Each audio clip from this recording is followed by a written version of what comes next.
sekian daripada kami, Tuan Guru. Saya nggak tahu, saya sering bicara di depan, tapi di hadapan Tuan Guru berkeringat saya nggak bisa ngomong, bingung saya mau ngomong. Kira-kira ya itu yang saya bilang, hanya rasa.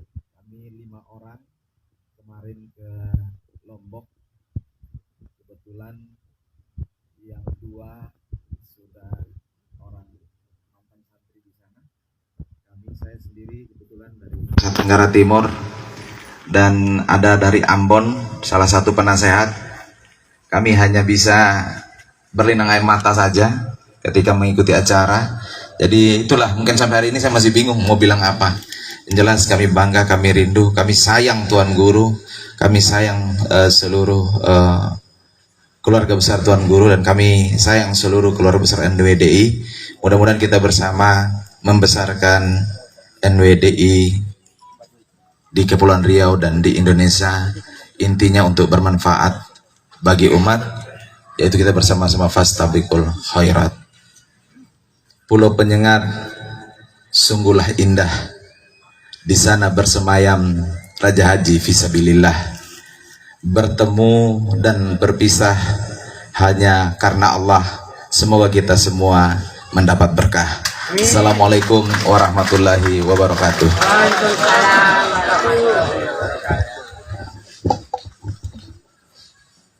Buah bernama buah berembang, buah dipetik di pagi hari.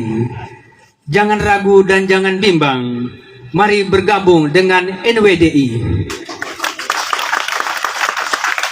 Terima kasih kami ucapkan kepada Ketua Panitia Ustadz Aziz Kasim Ju yang telah memberikan laporan. Selanjutnya prosesi peletakan batu pertama, pembangunan Yayasan At-Taufik Al-Muhibin. Kepada seluruh petugas kami persilakan untuk mempersiapkan diri. Habis tausiah hajat. Nanti terakhir aja, terakhir aja. Ya. Mohon maaf, untuk peletakan batu pertama kita laksanakan setelah tausiah.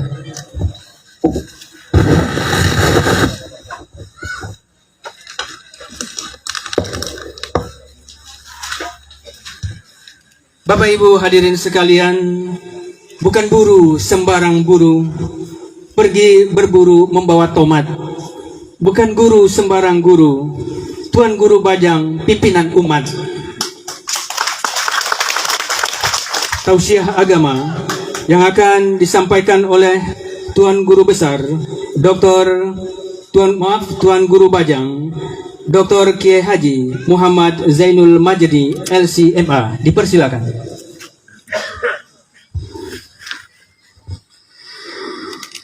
Bismillahirrahmanirrahim. Alhamdulillahirabbil alamin. Wassalatu wassalamu ala asyrafil mursalin wa ala alihi wa sahbihi ajma'in. Tanah Melayu, tanah yang berkah, tempat kita menjalin ukhuwah. Nikmat nian rasanya berjamaah. Falhamdulillah wa syukrulillah. Baru ditulis, mudah-mudahan gak salah. Yang saya hormati dan saya muliakan para tuan-tuan dan puan-puan, para alim ulama, para tokoh agama, tokoh masyarakat, para orang tua kami di desa, di kelurahan, di kampung ini, yang semuanya saya muliakan dan saya takzimi, walaupun tidak saya sebutkan satu persatu. Yang saya hormati jajaran pemerintahan Kota Batam yang berkesempatan hadir pada hari ini, aparatur negara dari TNI Polri, Bapak Elvis Nur, dan seluruh perangkat pemerintahan yang hadir pada silaturahim pagi hari ini. Sahibul Bait, pimpinan Pondok Pesantren Al-Muhibbin, semoga semua yang ke pondok pesantren ini dapat berkah dari nama Al-Muhibbin. Al-muhibbin itu artinya orang-orang yang mencintai. Tentu artinya mencintai kebaikan, mencintai Allah dan Rasul-Nya, mencintai agama, bangsa dan negara. Yang saya hormati pula Rais Am Dewan Mustasyar Pengurus Besar Nahdlatul Wathon Diniyah Islamiyah Al-Mukarram Tuan Guru Haji Muhammad Yusuf Ma'mun, para pimpinan NWDI di Kepulauan Riau, Bapak Haji Aziz Jo, dan seluruh yang tidak dapat saya sebutkan satu persatu. Ada Datuk Syahir, terima kasih Datuk, alhamdulillah. Yang saya hormati pula para sahabat dan rekan dari Bank Syariah Indonesia Batam, Kepulauan Riau, yang juga ikut bersama bersyukur dan bertasyakur pada pagi hari ini.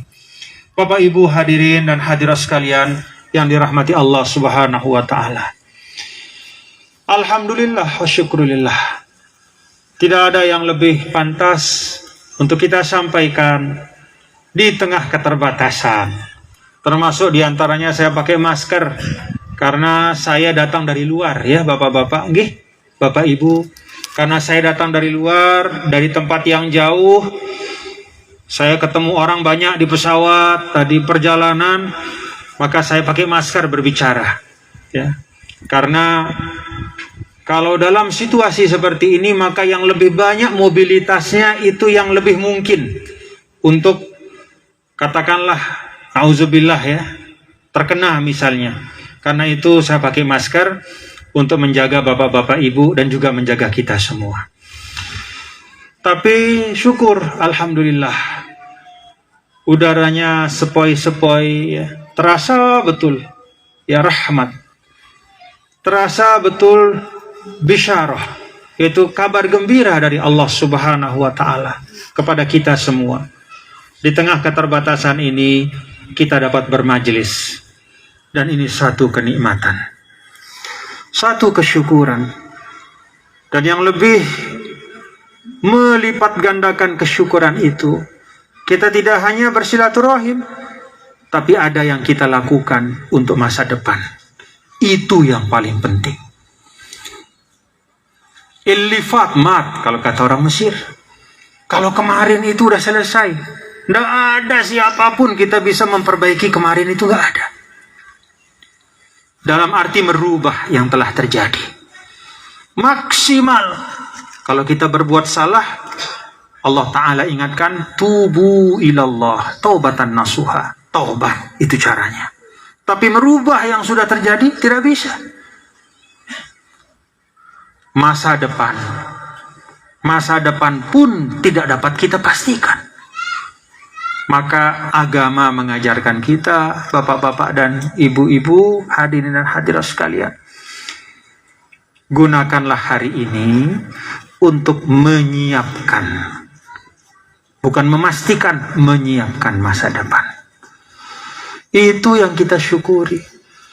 Dengan apa yang akan kita lakukan pada hari ini, peletakan batu pertama, menambah fasilitas dan sarana, menambah wadah perjuangan di Pondok Pesantren Al-Muhibbin, ini tandanya kita menyiapkan masa depan. Wal tanzur nafsum ma qaddamat lighad. Hendaklah kita semua ini masing-masing, saya, bapak-bapak, ibu, kita siapkan untuk masa depan. Itu yang kita bisa lakukan untuk jadi orang, untuk sebagai orang yang hari ini hidup. Umat kita ini terus berkembang. Tadi Datuk Syahir menyampaikan, rasanya mimpi, kata beliau.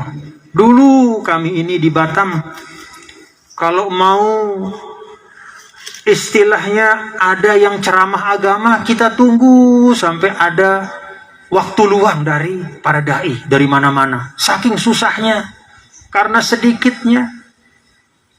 Tidak ada pondok pesantren dulu. Seperti mimpi, kata Datuk Syahir, hari ini kita bisa menyaksikan banyak lembaga-lembaga pendidikan keagamaan. Alhamdulillah. Tapi tantangan masa depan akan berlipat. Itu sunnatullah. Kalau dulu guru-guru kita menghadapi 100 tantangan, kita hari ini mungkin 1000. Anak-anak kita 10.000, 100.000 tantangan. Maka tugas kita hari ini adalah menyiapkan untuk masa depan. Wal tanzur nafsum ma qaddamat lighad. Ghadnya kita itu adalah generasi penerus. Termasuk kita di Batam ini. Persis tetangganya Batam, Kepri, itu negara yang dikatakan negara yang maju, Singapura. Kita di Batam, di Indonesia, yang disebut negara mayoritas Muslim. Masa kita tidak malu kalau kita kalah dalam kebaikan, dalam kemajuan? Kalau kita sebut diri kita khairu ummah, umat yang terbaik, artinya apa? Kata terbaik itu tidak boleh hanya ada di pikiran saja. Kata terbaik itu tidak boleh hanya ada di keyakinan saja. Tapi kata terbaik itu harus wujud nyata pada sesuatu yang bisa dilihat oleh orang banyak. Pendidikannya bagus, kesehatannya bagus, ekonominya bagus. Itu khairu ummah. Makanya doa sapu jagat di dalam Al-Quran itu 201 suratul Baqarah, Rabbana atina fid dunya hasanah. Didahulukan kata fid dunya hasanah. Kata hasanah, kata para ulama, ilmu yang berkah, harta yang halalan thayyiban, ibadah yang diterima oleh Allah. Itu yang utama. Kemajuan-kemajuan yang ada. Lalu kemudian wafil akhirati, dan demikian pula hasanah di akhirat. Jadi yang kita lakukan ini itu mewujudkan doa itu. Kan kita minta sama Allah, Rabbana atina, ya Allah berikan kami fid dunya hasanah wa fil akhirati hasanah. Maka kita diberikan tugas. Nih tugasmu. Kan minta supaya dapat hasanah di dunia, hasanah di akhirat. Nih tugas untuk mewujudkan itu. Jadi karena kita sering berdoa dengan ayat 201 itu, Allah kasih kita tugas dan tanggung jawab. Siap bapak-bapak tunaikan tugas tanggung jawab? Alhamdulillah. Ada Pak Kiai semua, Ustaz Aziz semua. Kenapa kita perlu bersama-sama berjamaah? Ini kan ada pertanyaan ya. Termasuk kenapa kita perlu berorganisasi? Pertama, kita perlu berorganisasi berjamaah karena kalau sendiri kita lemah. Wa khuliqal insanu dha'ifa. Itu Allah sendiri sampaikan dalam Al-Quran. Dan telah dijadikan manusia itu lemah, penuh keterbatasan. Tidak usah jauh-jauh bapak-bapak ibu, lihat saja di badan kita. Saya misalnya hadir hari ini, semua yang melekat di badan saya bukan saya yang bikin. Mulai dari topi sampai sepatu, yang kelihatan maupun pakaian dalam, semua tidak ada yang saya bikin. Saya beli, orang saudara kita yang lain yang bikin. Kalau pakaian ini mulai dari katakanlah petani atau pengrajin kapasnya, dia tanam pohon kapas itu, ada yang panen, masukkan pabrik, masukkan dipintal menjadi benang, dari benang jadi bahan, dari bahan pergi ke tukang jahit, dijahitkan kita. Setelah selesai tukang jahit, dimasukkan ke toko, ada yang menjual. Lalu kita datang ke toko itu, beli baju ini. Itulah manusia. Sendirian kita lemah, bersama-sama kita kuat. Indonesia ini bapak-bapak ibu ya, sesungguhnya yang paling berharga dari kita ini bukan bumi, sekedar kesuburan yang ada, bukan sekedar bentangan luas Indonesia Sabang sampai Merauke, yang kalau dari jarak itu seperti jarak dari Jakarta ke Jeddah. Di Sabang Merauke itu 8 jam naik pesawat, sama dari Jakarta ke Jeddah Arab Saudi, saking luasnya. belum lautan kita dengan kekayaan di dalamnya. Tapi bukan itu yang paling utama. Yang paling berharga dari kita sebagai bangsa adalah kebersamaan dan persaudaraan. Alhamdulillah. Dengan itulah saya bisa duduk sebaris. Ada Datuk Syahir yang istilahnya tempatan, Datuk ya. Ia Melayu asli. Ada di samping kiri saya Ustadz Aziz Jo dari Flores. Coba bayangkan. Saya dari Lombok. Sebelahnya Pak Dr. Juni dari Bugis, Makassar. Coba. Yang dari Bugis, dari Flores, dari Lombok. Ini Lombok juga nih. Kemudian tempatan Melayu. Datuk Syahir, lalu Bapak ya Pak Anton dari Batam asli. Coba. Pak Polisi, Pak Elvis Nur, bapak-bapak semua. Kita tengok kiri kanan, beda suku kita. Ini rahmat Allah. Ya. Fa asbahtum bi ni'matihi ikhwana.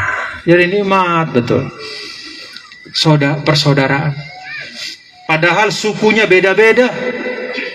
Coba lihat di Arab sana, sukunya sama-sama orang Arab, nggak bisa akur-akur, perang terus.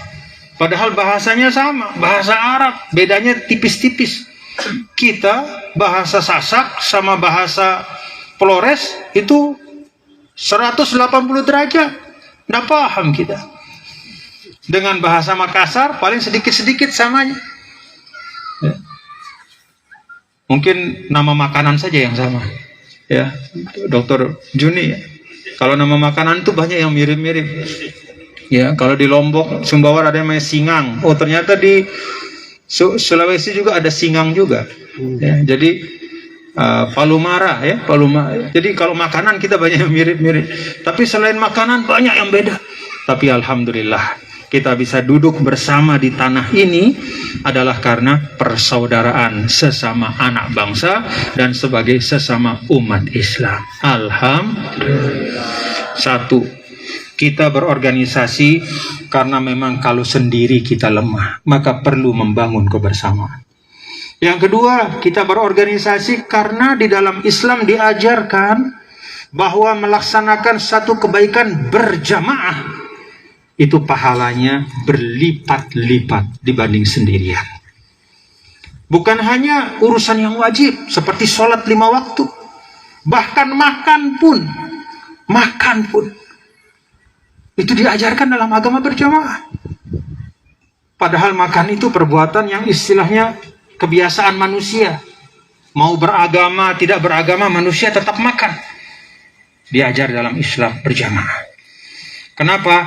Karena di dalam kebersamaan itu ada keberkahan. Ada pahala yang berlipat ganda. Ada rasa